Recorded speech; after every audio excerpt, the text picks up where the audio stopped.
এই গাছটা প্রচুর পরিমাণে বাড়ে, মানে অকল্পনীয় কতটুকু এটা দ্রুত এটা বিস্তার লাভ করে। এই গাছটার নাম হচ্ছে ইঞ্চি প্লান্ট। প্রচুর পরিমাণে বাড়ে গাছটা। আপনি যেখানেই এই গাছটা রাখবেন বলতে গেলে ওইখানেই একটুখানেও যদি এটার একটা সামান্যতম একটু ডালও যদি কোথাও পড়ে তো ওই জায়গাটা ভরে যায় একদম এই গাছটা দিয়ে।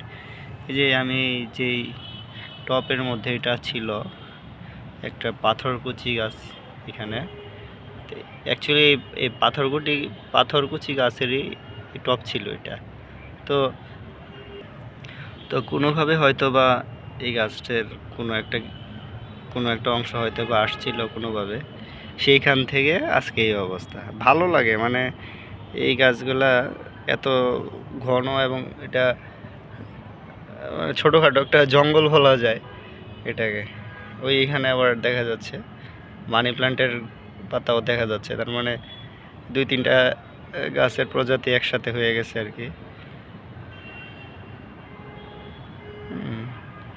এগুলোতে কি যত্ন না করার জন্যই অ্যাকচুয়ালি এরকম হয়েছে, তা না হলে যে কোনো একটা গাছই থাকতো এখানে।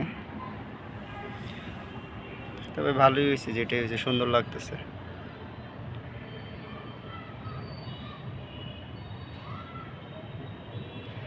এটা পাথরকুচি গাছ, এটার ওষুধি গুণাগুণ আছে যা আমরা শুনছি। আর এটাতে আপনার মানি প্লান্ট, পানিতেও হয়, আবার শিকড় গজানোর পর মাটিতে লাগাই দিলে ওইখানেও হয়। এই মানি প্লান্ট গাছের পাতাটা দেখেন। আর বাকিটা হচ্ছে, এটার নাম হচ্ছে ইঞ্চি প্লান্ট। হ্যাঁ,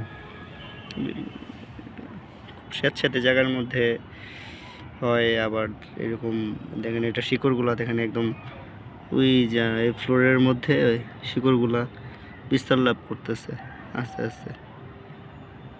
ডাল থেকেই মানে যেখানেই যাবেন ডাল শিকড় পাতা সব একসাথে।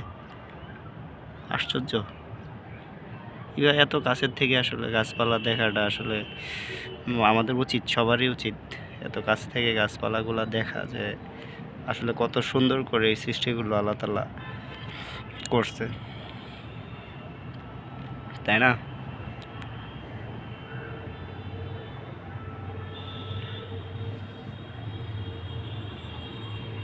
এই যে ওভারঅল ভিউটা হচ্ছে এটাই মেনলি এতটুকু জায়গা এটা দখল করে আছে।